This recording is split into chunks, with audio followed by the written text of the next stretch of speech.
Abra sua Bíblia comigo em Gênesis, no capítulo 18. Ainda bem que Deus mudou o sermão. Vai ficar mesmo a justiça de Deus para hoje.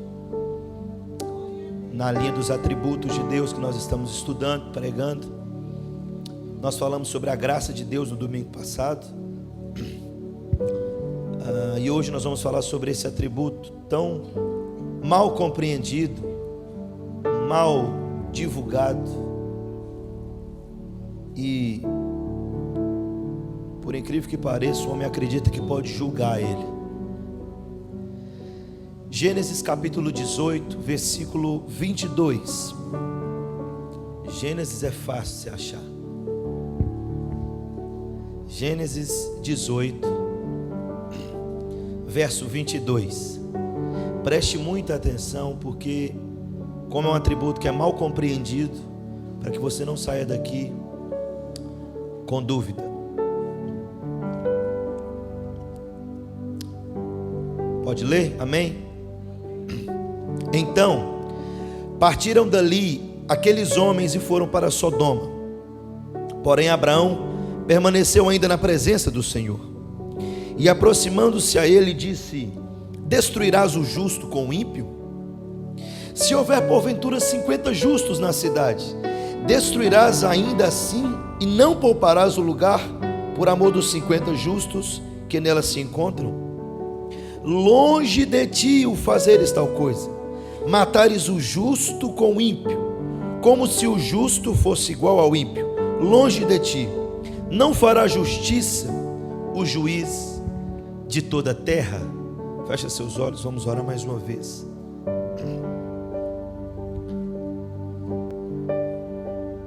Santo Deus, justo Deus, imutável, incomparável, Rei de toda a terra, de todos os céus, o Senhor absoluto,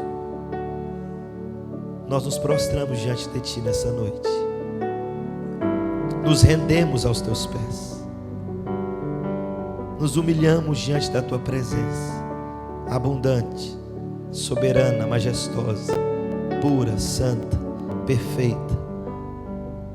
Tememos diante dessa santa verdade, da Tua palavra que é eterna, que não pode falhar, que não pode cair por terra, que homem nenhum pode acrescentar nada e tirar nada dela, que penetra mais profundo do nosso coração, que expõe a nós a nossa necessidade, que nos alimenta, que ilumina os nossos caminhos. Nos prostramos diante dela, reverenciamos a Tua presença, tememos ao Senhor, pedimos ao Senhor nessa noite, ó Deus, revela-te a nós, por graça e por misericórdia,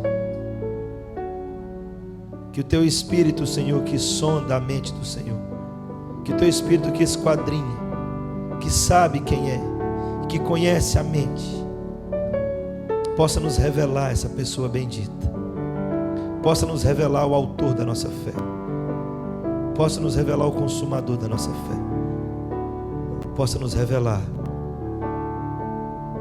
o Santo de Deus. Faça isso, Senhor, de sorte, Senhor, que o Teu nome seja glorificado e a justiça do Senhor seja estabelecida em toda a terra, em nome de Jesus, amém. Um dos meninos só, a gente deixa aquela porta lá, mas puxa essa daqui para mim, filho, para não fazer barulho, aí é barulho demais na minha cabeça. Querido, presta atenção aqui, está conseguindo me ouvir bem? Amém? Esse atributo, essa qualidade, essa característica do caráter de Deus, a justiça dele, certamente é um dos mais questionados, mais mal compreendidos e talvez um dos atributos que mais causa choque no homem e nos pensamentos do homem, nas posições do homem e nas convicções do homem e na vida do homem. O que nós não entendemos ou sabemos, ou talvez não percebamos, é que esse atributo é o atributo sobre o qual está fundamentado a nossa salvação. Ou seja, o maior benefício que um homem pode receber está fundamentado sobre um atributo que é um escândalo para os homens. O que é Deus ser justo? O que significa Deus ser justo? Na verdade, é uma bênção para nós. Mas você quer saber a frase que deveria causar mais pavor em nós? Essa frase assim, ó: Deus é justo. Por quê, pastor? Porque eu e você não somos. Essa frase deveria causar espanto em nós, quando a gente ouve e lê nas escrituras e fala assim: Deus é justo. O que é Deus ser justo? Significa não compreender nele, em Deus, nenhuma falha, nenhum erro, nenhuma mancha. Deus é absolutamente correto. Significa que Deus é preciso em tudo que faz. Deus não excede e Deus não falta. Deus é absolutamente preciso, correto. Esse atributo que está sendo tão mal compreendido, e principalmente nesse tempo nosso, ensinado, porque nós estamos vivendo um tempo possivelmente igual a Abacuque escreveu em Abacuque capítulo 1. Ele disse assim: parece que o justo é devorado na rua e o ímpio é aplaudido. Nós estamos vivendo um tempo onde literalmente o justo é tido por errado, está sendo tido por errado, e o ímpio certo. O que é injusto parece bom e correto hoje, e o que é justo parece ultrapassado e errado. Então nós estamos vivendo nesse tempo, e falar desse atributo nesse tempo causa espanto, escândalo, e muitos homens, ou quase todos eles, se ofendem. É como se Deus precisasse pedir desculpa por ele ser justo. Hoje eu vejo alguns pastores pregando, não é bem assim que Deus quis falar. Como se Deus precisasse que nós pedíssemos desculpa porque ele é justo. E nós vemos um evangelho assim. Possivelmente você já ouviu mensagens, principalmente dos televangelistas, onde eles apresentam um Deus que ama o pecador e odeia o pecado. Mas eu te pergunto, isso é antibíblico? Onde está isso na Bíblia?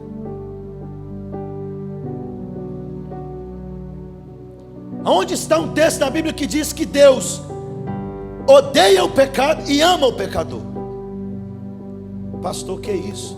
Abre sua Bíblia, Salmo 5, ou melhor, abre em Salmo 7 primeiro. Salmo 7.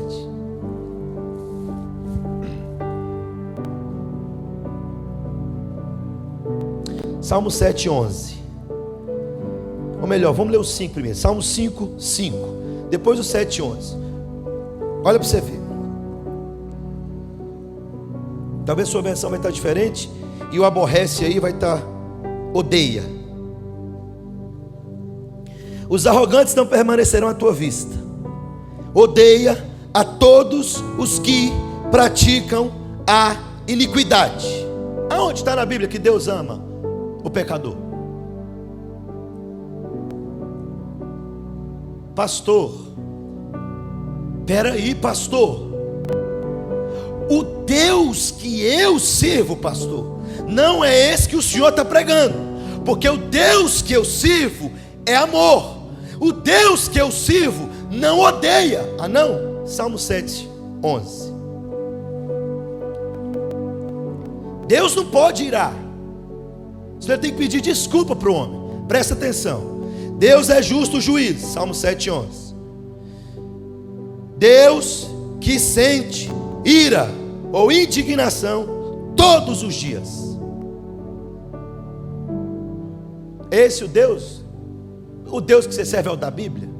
Então o da Bíblia eu estou te apresentando ele. Um Deus que ira todos os dias contra a iniquidade e contra o pecado. Um Deus que odeia o pecado.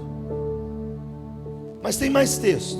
Depois você vai para Naum, agora não, Naum capítulo 1. Você vai ver que essa frase foi uma das mais mal proclamadas.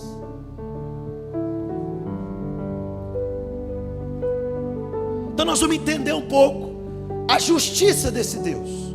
Porque quando se fala de justiça, o que nós pensamos? Um Deus juiz justo, que sim, ele vai condenar o ímpio. É óbvio, se ele é justo. Então nós olhamos o lado negativo da justiça. É a mesma coisa do evangelho, que a gente só olha o lado positivo, o chantilly, como diz o pregador, o amor, e exclui a justiça, e exclui a ira, e exclui a indignação. E agora o Deus, que é o justo juiz de toda a terra, precisa pedir desculpa para a criatura, por ele ser justo. Essa é a ideia.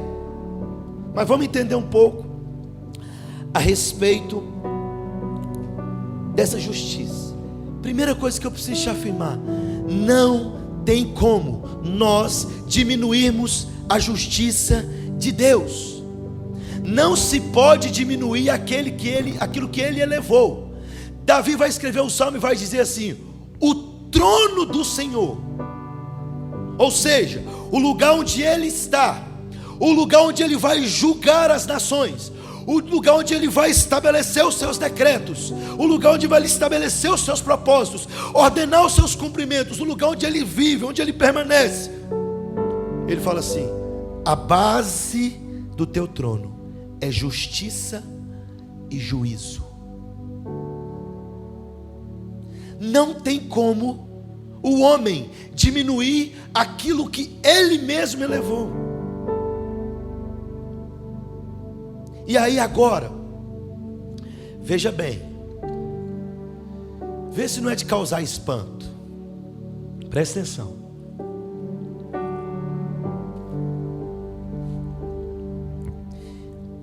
Ezequiel vai dizer assim, Ezequiel 18:4: eis que todas as almas são minhas, a alma do pai, também a alma do filho é minha.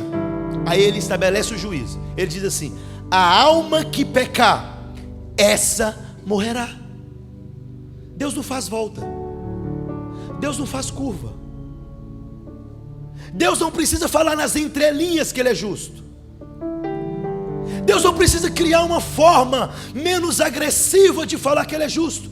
Deus não precisa prestar satisfação, porque ele estabeleceu isso e não isso, porque ele fez isso e não isso. E o homem acredita que ainda pode falar com Deus. Você quer ver uma frase que você falou? Você já falou, eu também já falei. Algum caos aconteceu com a gente pega e fala assim: porque justo comigo, Senhor? O que eu fiz para merecer isso, Senhor? Você nasceu, meu filho. O que a gente fez para merecer o juízo de Deus? Davi fala: eu nasci em pecado me concebeu a minha mãe. Ah, mas nós vamos fazer uma regressão. Você começa a pedir perdão até a sua quinta geração. Até Deus entra naquele quarto e pede perdão. O justo juiz agora precisa ficar prestando satisfação para o homem. Por que ele fez isso? É a frase que a gente fala: porque comigo, Senhor? Não é assim? Não é a crise do homem? Se Deus é tão bom e justo, por que ele permite que uma senhora é espancada até a morte por um usuário de drogas? Se Deus é tão bom e justo, por que ele permite que uma criança nasça sem o cérebro, nasça com deficiência? Se Deus é tão bom e justo, Vou responder isso tudo no final, para você não ir embora no meio da mensagem. Presta atenção. Vamos entender a justiça de Deus. Primeiro, quem é o padrão da justiça dele? Qual o padrão que Deus usa para medir a justiça dele? Ele mesmo. Por quê, pastor? Porque não existe ninguém acima dele. Não existe um tribunal. Deus não está no trono e lá no céu tem o superior tribunal federal acima de Deus. Não. Ele é o padrão. O seu caráter é o padrão de justo, injusto, de justiça, injustiça. A sua palavra é a lei que define justiça e injustiça. Ou seja, não tem como Deus recorrer a mais ninguém. Quando Deus quer salvar um pecador, Ele vira e fala assim: eu quero salvar, ponto final. Ele não pede conselho. O que vocês acham? Estou vendo ali o Lucas. E aí, o que vocês acham? Não! Ele é o ser supremo. Presta atenção. Você entende esse Deus? Não existe nada acima dele, além dele, para que ele possa comparar. Mas vamos entender essa justiça. Vou levar você dos vários textos. Nós vamos usar para não ficar extenso. Eu vou usar um texto do Antigo Testamento para mostrar a justiça. Eu vou mostrar um texto do Novo Testamento para mostrar a justiça. Depois eu vou mostrar para você a justiça de Deus, que é o que a gente gosta, com a justiça do homem. Depois eu vou mostrar para você qual o propósito da justiça de Deus. Preste atenção. Primeiro, a justiça de Deus no Antigo Testamento. Se você quiser abrir a sua Bíblia, Deuteronômio capítulo 32 diz assim, preste atenção. Deuteronômio 32, 4. Você pode ir marcando, para você poder ler na sua Bíblia, e depois você lê na sua casa. Deuteronômio 32, 4. A segunda oração, Moisés, segundo discurso de Moisés na lei, ele diz assim: eis a rocha, suas obras são perfeitas, porque todos os seus caminhos são juízo. Deus é fidelidade, e nele, e não há nele, injustiça. É justo e reto. Presta atenção. Por que ele está usando a palavra assim? Eis a rocha. Na cultura hebraica, a rocha era algo inalterável, inamovível, impossível de ser abalada. Então ele apresenta a Deus assim: olha, eis a rocha. Ele não pode ser alterado, ele não pode ser influenciado, ele não pode ser removido do seu lugar, não pode ser manipulado com discursos de homens. Eis a rocha. E ele vai dizer o seguinte: olha, ele é justo.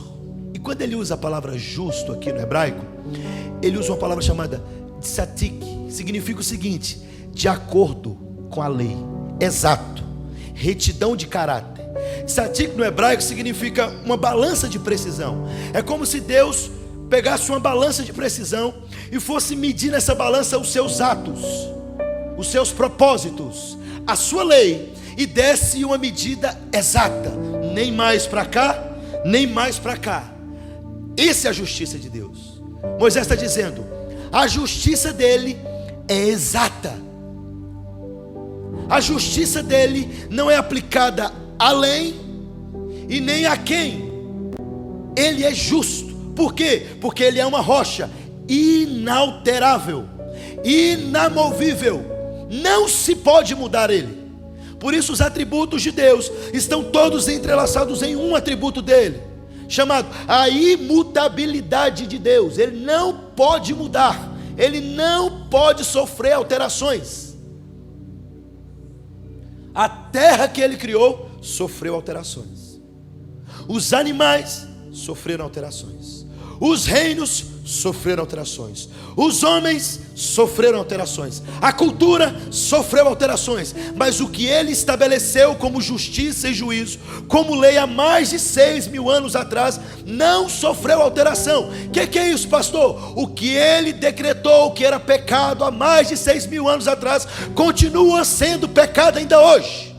Esse é Deus, isso é justiça, esse é o justo. Preste atenção. O que significa que Moisés está dizendo com essa palavra? Preciso. Ele está dizendo o seguinte: quando Deus quer dar a sua graça, Ele dá corretamente. Quando Deus quer punir, Ele pune corretamente. Aí, nós às vezes temos que punir nossos filhos, temos que dar uma correção para os nossos filhos. E às vezes nós excedemos, ou às vezes nós deixamos a desejar. Deus não. Deus dá exatamente. Isso é o justo, é a justiça. O que é justo? O que é justiça? Dar a alguém aquilo que lhe é devido. O que é injustiça? Tirar de alguém aquilo que é o direito. Novo Testamento.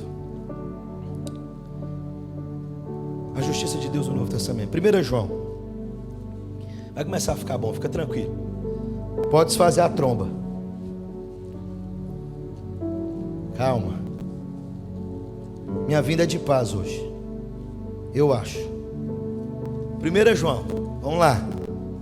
1 João capítulo 1. Escute isso. Preste atenção como você vai se maravilhar com a justiça dele. 1 João 1, 8 e 9. Se dissermos que não temos pecado nenhum, a nós mesmos nos enganamos, e a verdade não está em nós. 9. Se confessarmos os nossos pecados, Ele é fiel e justo para nos perdoar os pecados e nos purificar de toda a injustiça. Presta atenção. João usa uma palavra aqui. A palavra que é usada por Moisés lá é tzetik. A de João é uma palavra grega chamada dikaios, ou dikaios. Sabe o que significa? Uma balança de precisão. O Deus do Antigo Testamento é o mesmo Deus do Novo Testamento. João está dizendo o seguinte: olha, ele faz uma ideia aqui de Deus ser livre de qualquer acusação. Ele olha para Ele mesmo e diz assim: eu vou perdoar. Ele olha para a justiça dele mesmo e fala: eu vou perdoar.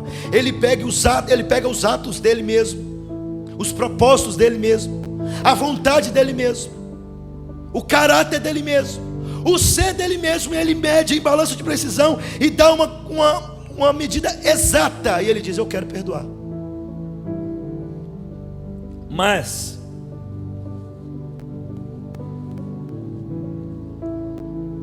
isso pode ser um problema. Por quê, pastor? Porque como um Deus assim tão justo pode perdoar pecadores? Como que um Deus justo pode declarar livre um culpado?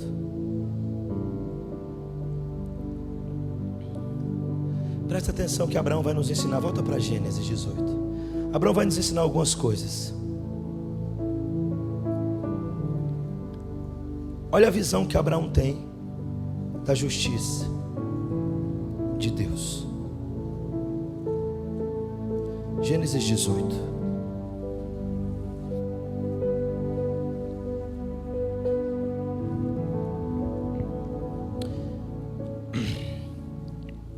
Ele diz assim, versículo 25: longe de ti fazeres tal coisa, matarás o justo com o ímpio, como se o justo fosse ímpio. Ele está dizendo assim: Deus não vai tratar os homens de maneira igual. Pastor, agora eu quero ver se eu saio disso. Todo mundo é pecador. Agora o senhor colocou Deus em confusão. Que Abraão está dizendo: como o Senhor, longe do Senhor, não faz parte do seu caráter. Deus não tem nada a ver com o Senhor. Deus condenar o justo com o ímpio, tratar o justo como se fosse ímpio, longe do Senhor. O Senhor é justo, o Senhor não pode fazer isso, é contrário à sua natureza, Deus. É isso que Abraão está dizendo, é contrário à sua natureza. E aí o problema,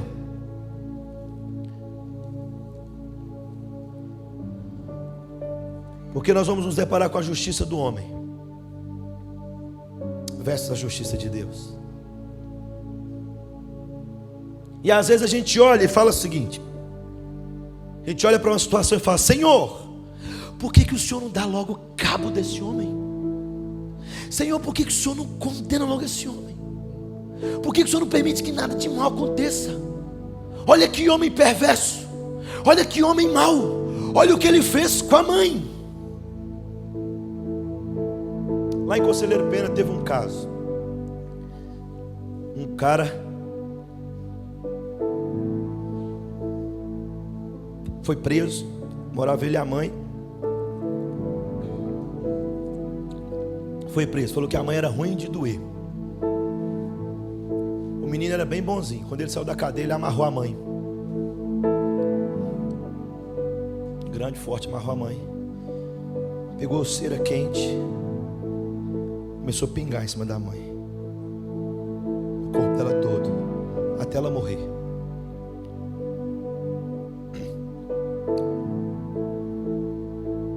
Por que o Senhor não extermina homens assim? Essa é a justiça nossa. Ou então, por que, Senhor? Por que, Senhor? Eu fui lá visitar a Thalitinha, que a gente ora por ela. O câncer retornou e está agressivo. Uma menina tão doce, uma menina tão linda, crente, amiguinha da Duda. Eu cheguei, ela me abraçava e chorava: tio. E eu falava: Senhor, por que essa menina está passando por isso? Senhor, Senhor, faz alguma coisa. E saí de lá entristecido. Eu falei: Senhor, falta-me poder. Eu podia orar por ela, ela ser curada. E às vezes a gente olha esses dois extremos e começa a querer estabelecer a nossa justiça sobre a de Deus. Por que o Senhor não extermina esse homem perverso, Senhor?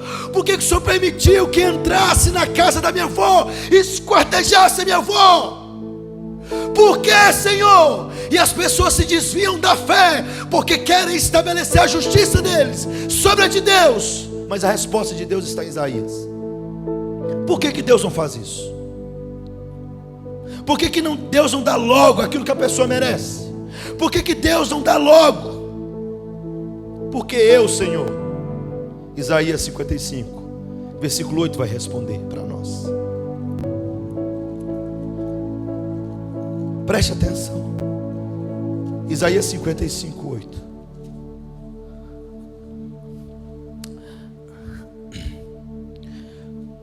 Por que, Senhor? Porque os meus pensamentos não são os vossos pensamentos, nem os vossos caminhos, os meus caminhos, diz o Senhor. Porque assim como os céus são mais altos do que a terra, assim os meus caminhos são mais altos do que os vossos caminhos, e os meus pensamentos mais altos do que os vossos pensamentos. Como assim? É assim que Deus é. É assim que Deus é. Então Paulo em Romanos 9, depois que ele começa a explicar a salvação pela graça e vontade soberana de Deus, ele põe um machado na raiz do questionamento humano e diz assim: o que você está se queixando? Quem é o homem para se queixar? Por acaso alguém já resistiu à vontade de Deus? Alguém já resistiu à sua vontade? Aí Paulo vai adiantar e vai dizer o seguinte: quem és tu, homem, para discutires com Deus? Quem és tu para levantares? Preste atenção, no dia do grande julgamento do trono branco, nem o homem vai poder levantar diante de Deus, apontar para ele e dizer: o Senhor está sendo injusto comigo. Nenhuma língua vai ousar a dizer para Deus: o Senhor está julgando de maneira incorreta. Quem és tu, homem? Quem pode resistir à sua vontade? Ô irmão, o seu piti, o meu piti, porque Deus é justo, não muda Deus. Não altera os seus decretos, nem a sua vontade. O homem continua acreditando que ele pode colocar Deus contra a parede e dizer: o Senhor está julgando a minha causa errada, o Senhor está fazendo errado, o Senhor se equivocou. Jó tentou fazer isso. Resposta de Deus para Jó: onde você estava, Jó, quando eu estava lançando os fundamentos da terra? Onde você estava, Jó, quando eu comecei a medir a terra? Onde você estava? O homem não entendeu o Deus justo ainda. O homem não entendeu o Deus soberano ainda, e acredita que pode discutir com Deus na sua justiça. Essa é a parte ruim que ninguém quer ouvir.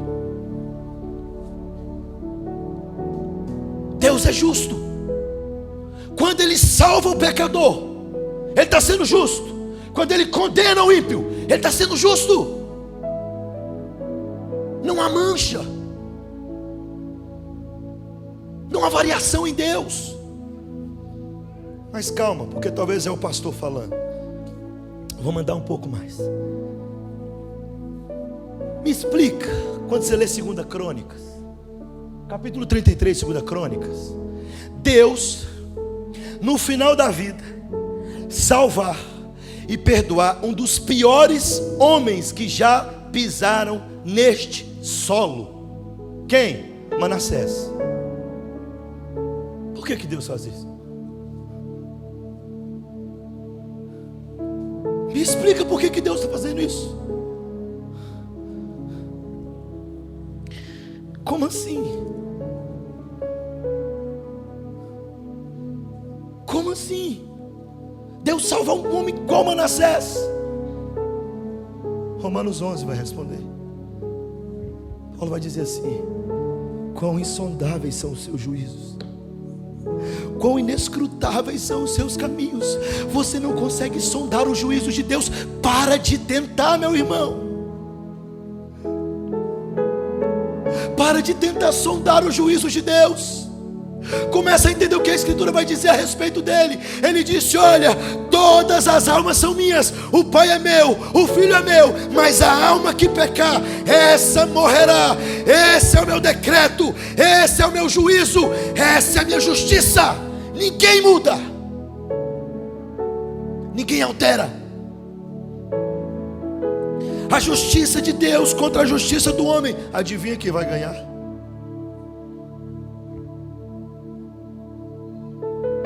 E os homens irados querem promover a justiça de Deus. A ira do homem não promove a justiça de Deus.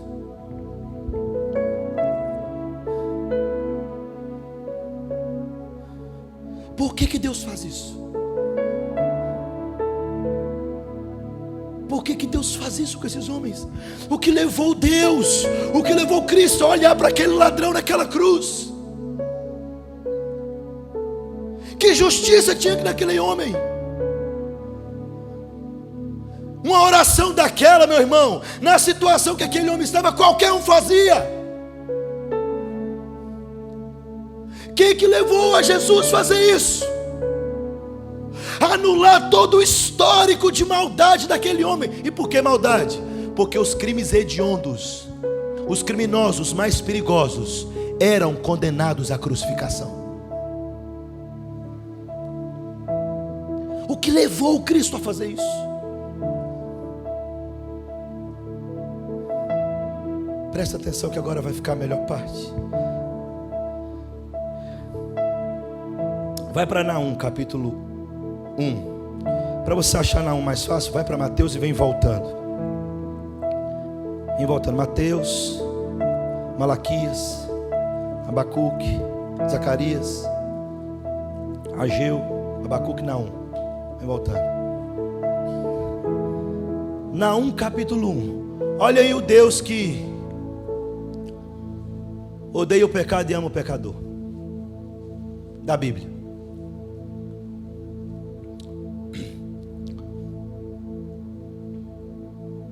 Naum, versículo 2. Achou aí? O Senhor é Deus zeloso, vingador. O Senhor é vingador, cheio de ira. O Senhor toma vingança contra os seus adversários e reserva a sua ira ou indignação para os seus inimigos. Aí ele diz: o Senhor é tardio em irar-se, mas grande em poder, e jamais inocenta o culpado. Sabe o que ele está dizendo? Deus não vai ter o culpado por inocente.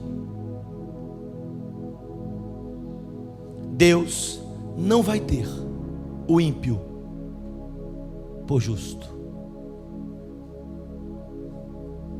A sua ira será derramada sobre o ímpio. Mas pastor, aonde nós vamos chegar?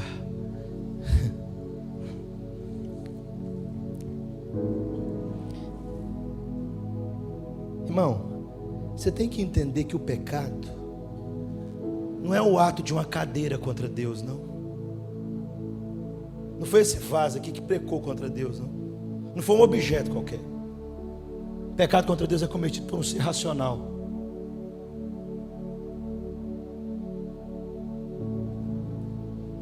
Que Paulo diz assim: e tendo conhecimento de Deus, não deram glórias a Deus, e por causa disso Deus os entregou às suas próprias paixões, às suas próprias concupiscências, o seu próprio pecado, a sua própria depravação.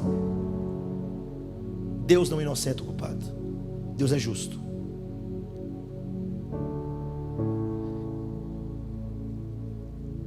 Davi diz assim, no Salmo 130, preste atenção: das profundezas clamo a ti, Senhor, escuta a minha voz, esteja alerta os teus ouvidos e as minhas súplicas. Se observares, Senhor, iniquidades, quem, Senhor, subsistirá? Senhor, Davi está dizendo assim: Senhor, eu estou no estado precário de depravação, das profundezas eu clamo, Senhor. A justiça de Deus sendo mostrada em Cristo e sendo revelada a nós pelas Escrituras precisa causar isso em nós. Senhor, olha o meu estado. Se o Senhor olhar a iniquidade dos homens, ninguém vai subsistir, Senhor. Olha a minha situação. Pastor, mas eu não sou tão ruim assim. Irmão, se o Espírito de Deus deixar você a sua própria sorte, você vai fazer de Hitler um menino perto da sua maldade. Se Deus nos deixar a nossa própria sorte, você vai fazer coisas, força de expressão, que até o diabo duvida.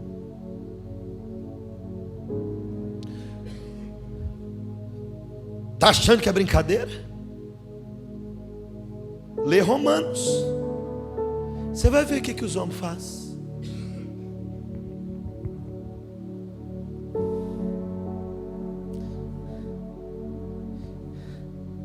Preste atenção. Por isso que Davi está falando: se o Senhor observar a minha iniquidade, ninguém vai subsistir, Senhor. Se o Senhor olhar para a iniquidade do homem, e ter como padrão de justiça só a iniquidade do homem, ninguém vai escapar, Senhor. Mas ele diz: contigo, porém, Senhor, está o perdão, para que o temam.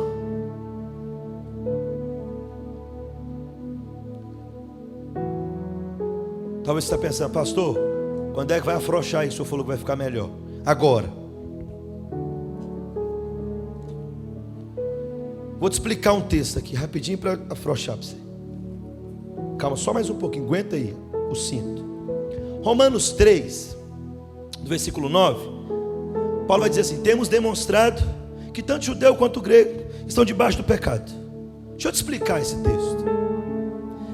Romanos 3, Paulo está fazendo um resumo do capítulo 1 e do capítulo 2. No capítulo 1 de Romanos, Paulo vai mostrar todo homem debaixo do pecado geral, da condenação geral, uma depravação geral. No capítulo 2, Paulo vai mostrar que os judeus, mesmo tendo conhecimento da lei de Deus, se tornaram depravados, não conseguiram cumprir a lei de Deus, e assim estão debaixo da mesma sentença. Aí no capítulo 3, Paulo fala: o que é que se conclui? Que tanto o judeu quanto o gentil, tanto aqueles que tiveram acesso à lei de Deus, quanto aqueles que não tiveram, todos estão debaixo da mesma sentença. Qual que é a sentença? A alma que pecar, essa morrerá. O salário do pecado é a morte. É isso que Paulo está dizendo. E aí, no versículo 9, do capítulo 3, Paulo vai dizer assim: ó, temos demonstrado. João Calvino tem uma interpretação mais coerente, uma das que eu mais gosto, mais consistente e esclarecedora a respeito da palavra demonstrado aqui no original. Ele vai dizer assim, que a palavra demonstrado aqui no grego é como se você tivesse apresentado a um juiz todas as provas testemunhais e factuais de que essa pessoa é de maneira inequívoca culpada. É assim.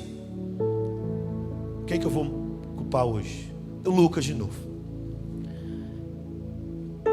Eu sou advogado, eu pego o caso do Lucas para culpar e condenar ele. Aí eu pego todas as provas, a faca que ele usou, o revólver, as ferramentas com a impressão digital dele, com sangue ali, tudo comprovando, apontando para ele, batendo tudo certinho.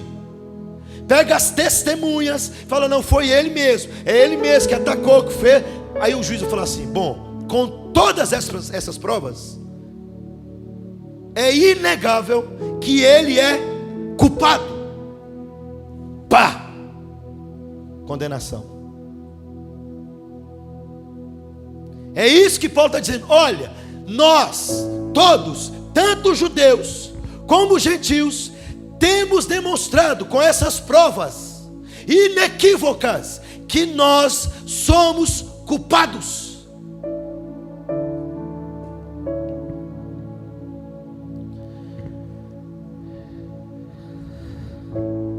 E ele diz assim: tanto o grego e o judeu estão debaixo do pecado.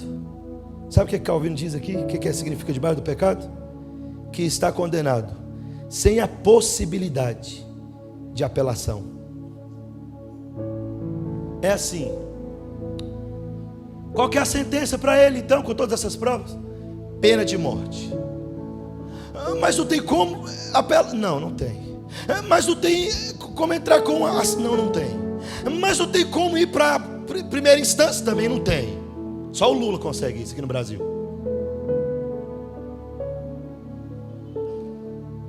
Não tem como. Calvino está dizendo: essas provas são inequívocas, coloca a gente em estado de culpado, sem como apelar para nenhum juiz. Por quê? Porque quem vai julgar isso? O juiz vai pedir para qual outra corte? Não quer ser julgado na corte do céu. Você quer ser julgado em qual? Não tem outro trono. Ele está dizendo isso. Esse é o estado. Mas e agora? Entra a parte boa. A pergunta que não quer calar: como Deus justo pode, o justo juiz, com todas essas provas contra nós, falar assim: não, eu quero liberar ele? Está sendo justo? E agora? Já parou para pensar nisso? Como que Deus pode fazer isso? olhar para nós e falar assim: não, realmente, as provas são claras. São claras. Como que Deus pode fazer isso? Escute isso aqui, que agora chega no ápice desse atributo, a justiça de Deus, que até agora só foi coisa ruim, né, pastor? É o que a gente não gosta, a parte do café amargo do evangelho, né? A gente não gosta dessa parte, mas ela está aqui, não tem como tirar, não tem como pregar só um lado do evangelho. A Bíblia fala assim: toda a tua lei é boa.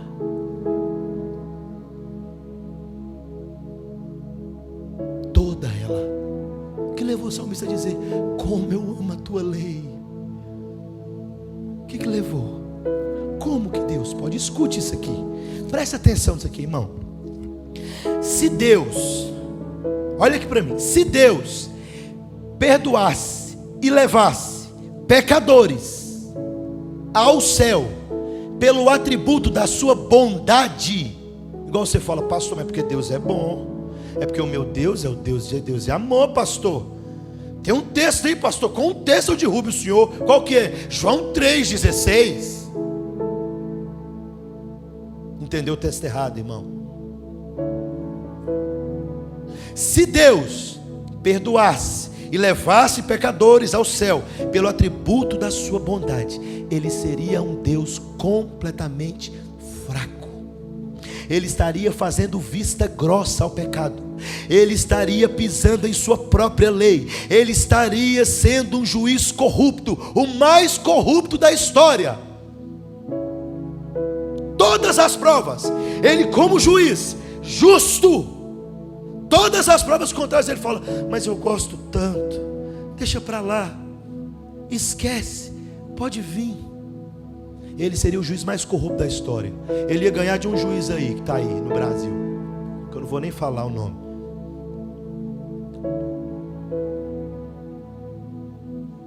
Se Deus fizesse isso pela sua bondade, o atributo da sua bondade somente, Ele seria o juiz mais corrupto da história.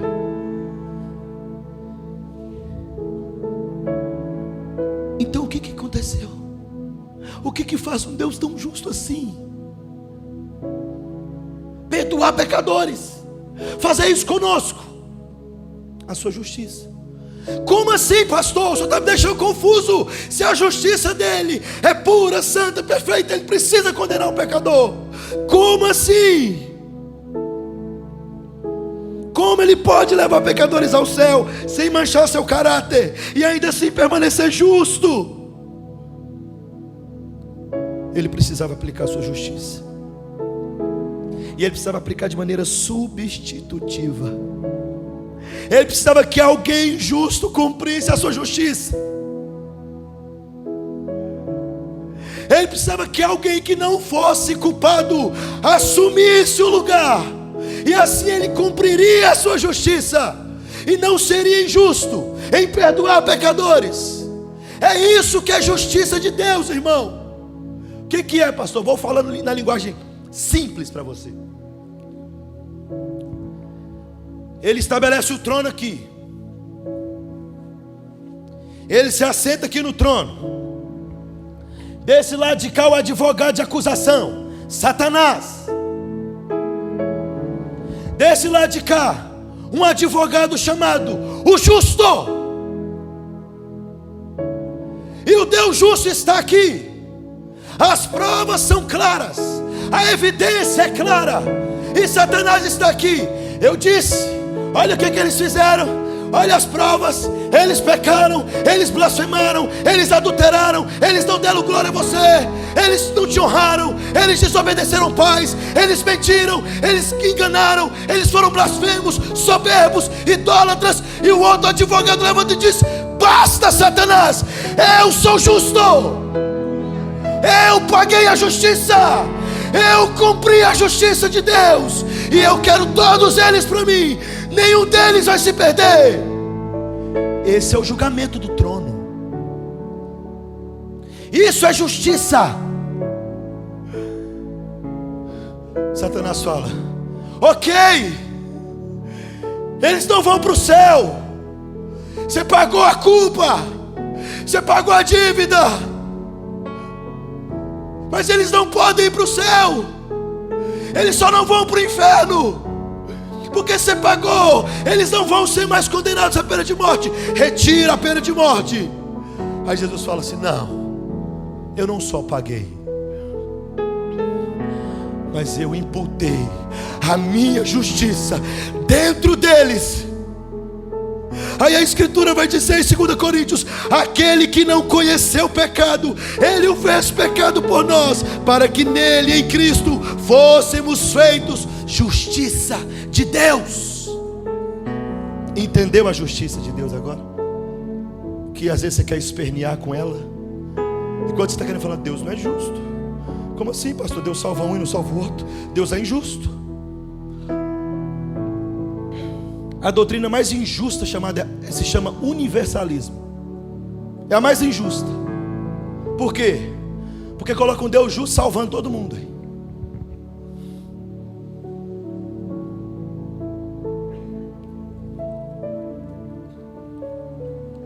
Entende a justiça de Deus? Qual que é a justiça dele na Bíblia? Preste atenção. Romanos 3, 23 a 26. Está conseguindo entender? Espera aí. Isso é um recadinho aqui para orar. Espera, eu posso perder isso aqui não. Romanos 3.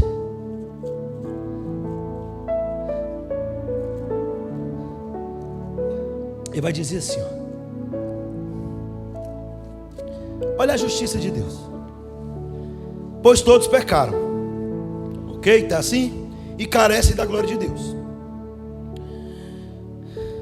Sendo justificados gratuitamente por sua graça. Romanos 3, 23. Todos pecaram, carecem da glória de Deus. 24. Sendo justificados gratuitamente por sua graça, mediante a redenção que há em Cristo Jesus, a quem Deus propôs no seu sangue. De quem? De Cristo, como propiciação, mediante a fé, para manifestar o quê? Então a justiça de Deus não é ruim, não. Mas se você acha ruim, foi por causa da justiça dele, propôs na justiça dele para me salvar. Deus fez isso com Jesus, falou assim: para manifestar a minha justiça, eu propus em Cristo, no sangue dele, o cumprimento da minha justiça. Para quê? Ele vai dizer, olha aí, mediante a fé, para manifestar sua justiça, por ter Deus, na sua tolerância, deixado impunes os pecados anteriormente cometidos. O que é isso? Ele está falando do Antigo Testamento. Ele está dizendo assim, ó: os pecados de Moisés, os pecados de Abraão, os pecados de Isaac, os pecados de Davi, na minha tolerância eu mantive isso, e recebi um sangue de um animal qualquer.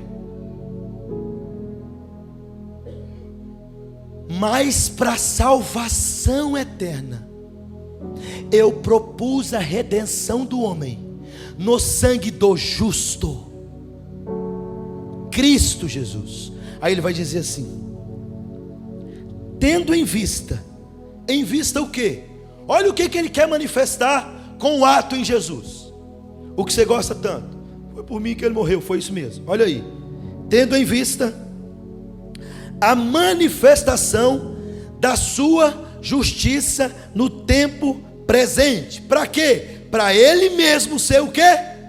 Justo e o justificador daquele que tem fé em Jesus. Ele está dizendo assim: eu tolerei os pecados de todos os homens de Deus e do meu povo no Antigo Testamento, recebendo o sangue de um animal. Mas para que se manifeste a minha justiça no tempo presente, para que eu seja visto como o justo e o único que pode justificar um homem diante do tribunal, eu cravei ele na cruz e despejei nele a minha ira. Foi isso que ele fez. Por quem, pastor? Por você e por mim. Você mesmo que fica fazendo birra e não vem na igreja. Por nós, ele fez isso. para que a gente continue flertando com os nossos charmes. Não quero.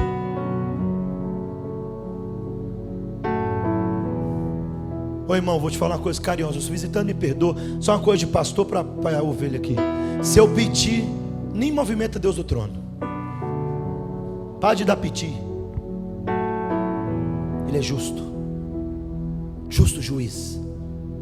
E ele falou assim: por causa da minha justiça, para manifestar minha justiça, para que você pudesse entrar no céu, para que você pudesse ter vida eterna, para que você pudesse não mais ser condenado eternamente, eu manifestei a minha justiça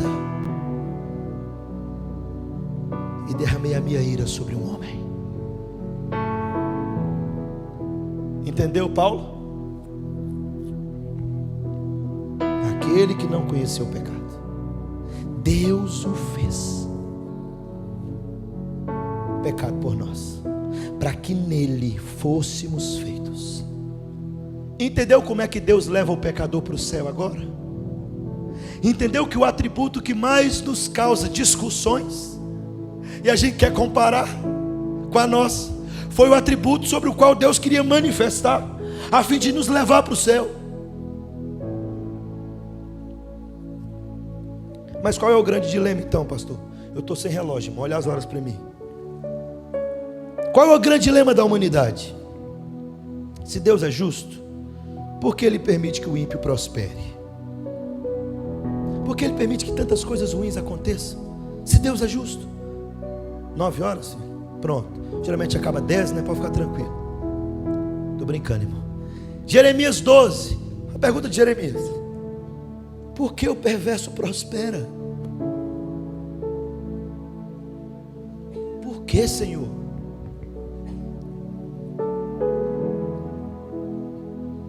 Porque a gente olha, o perverso continua prosperando.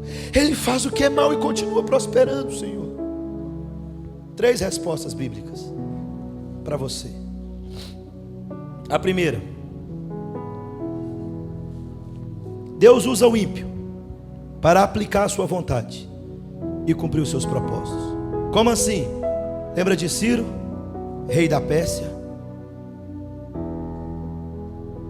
Isaías fala que Deus chamou Ciro de meu ungido. O cara era persa. Ciro então assina o decreto, libera o povo para voltar para Jerusalém. E Deus vai falar assim pelo profeta Isaías: antes de Ciro nascer, eu o havia levantado, usando o ímpio para estabelecer sua vontade. Segunda resposta: para torná-lo ainda mais indesculpável no dia do juízo. Porque quanto mais o ímpio faz coisas ruins e más e prospera, mais ele acredita que há força e que tudo está nele, o que o torna ainda mais indesculpável no dia do juízo. Terceira resposta: alguns ímpios Deus julga imediatamente, outros Deus deixa por o dia do juízo. Por quê? Para mostrar nele a sua glória. Deus levantou Faraó, e Romanos vai dizer isso. Foi para isso que te constituí, para mostrar em ti a minha glória. Quantos anos o povo passou sofrendo nas mãos dele? No Egito. Aí Deus fala assim: eu ouvi o clamor do meu povo, e agora o tempo chegou de eu manifestar aqui no Egito e usar Faraó para manifestar a minha glória. Deus chicoteava Faraó, Deus mesmo endureceu o coração de Faraó. Chicoteava Faraó e ele mesmo endureceu o coração de Faraó. Por que ele fez isso? Porque ele é Deus. Ele é Deus. Simples assim. Deus, lembra do Coré, Datã e Abirão? Vinha andando com o povo do Egito, saiu do Egito e veio andando com o povo. Não seguia as ordens de Moisés, falava mal de Moisés, aquele negócio. Deus falou: basta. A terra abriu, comeu todo mundo, engoliu ele e a família dele. O ímpio não vai sofrer, não é só ele não, a família também sofre por causa dele. Deus não tem o ímpio. Mas o profeta traz uma resposta para nós. Olha Abacuque. Estou terminando. Mateus, aí volta. Malaquias. Fica mais fácil. Zacarias.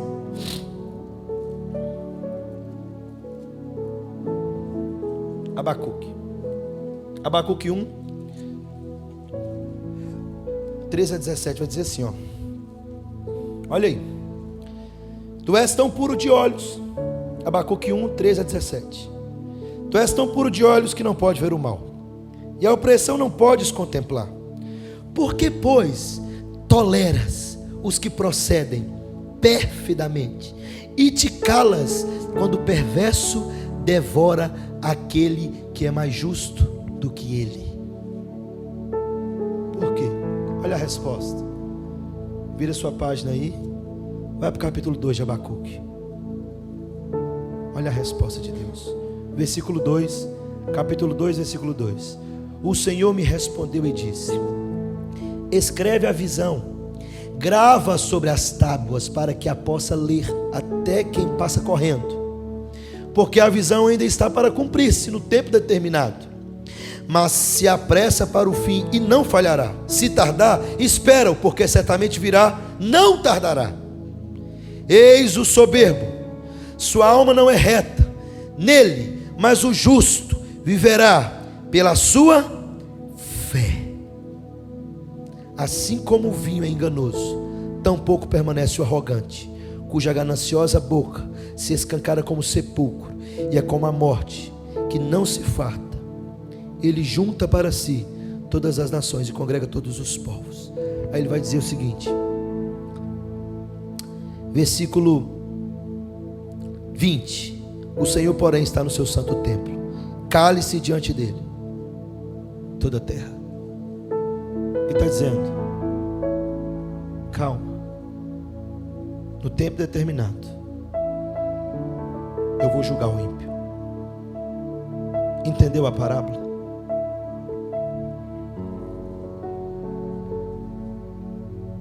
Joio, trigo.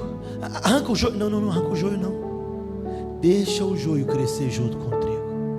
No tempo determinado, o Senhor da seara vem retirar o trigo.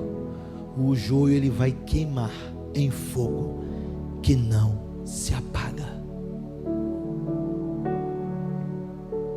Quando, Senhor, o Senhor vai fazer justiça?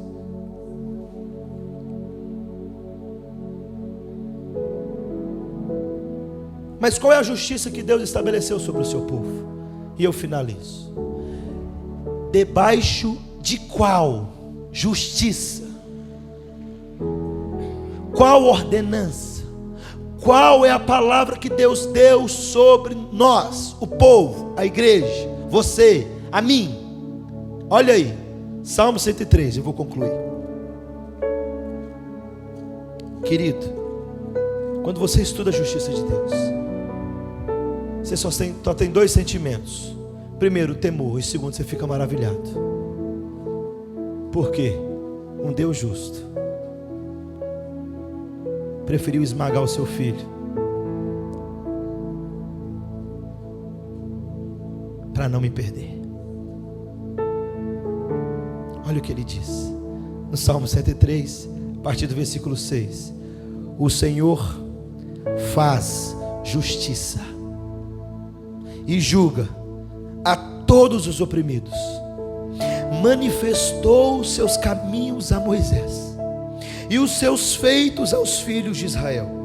O Senhor é misericordioso e compassivo, longânimo e assaz, não repreende perpetuamente, nem conserva para sempre a sua ira. Não nos trata segundo os nossos pecados, e nem nos retribui consoante as nossas iniquidades. Pois quanto o céu se alteia acima da terra, assim é grande a sua misericórdia para com os que o temem. Quanto dista o oriente do ocidente, assim afasta de nós as nossas transgressões.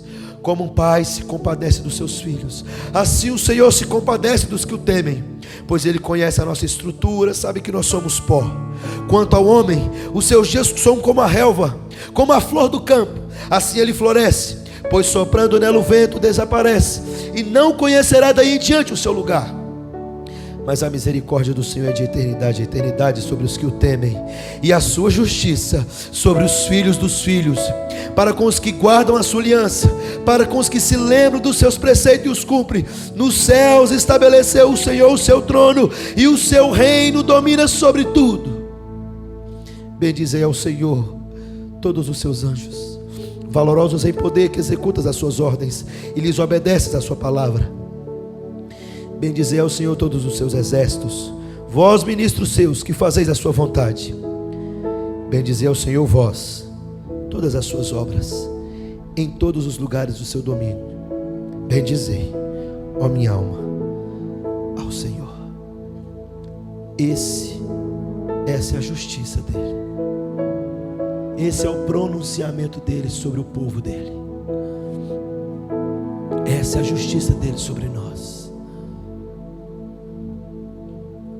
O justo Deus, que ninguém pode sondar os seus pensamentos, que ninguém pode alcançar os seus caminhos, que ninguém pode compreender os seus juízos. Esse é o Deus de toda a eternidade, de toda a Bíblia. Então o que faremos, pastor? O que eu faço, pastor? Talvez seu clamor está igual daquele povo que ouviu Pedro pregar. O que nós vamos fazer agora? Arrepende-se, tema-o, cale-se diante dele toda voz, o justo juiz de toda a terra. Estabeleceu os seus juízos na eternidade, aplicou a sua justiça no tempo presente, justificou o homem e o seu povo, está santificando a sua igreja, e certamente nos glorificará na volta do nosso Senhor Jesus Cristo, o justo Deus. Esse é o Senhor da Bíblia, esse é o seu atributo, a sua justiça. Feche seus olhos, vamos orar.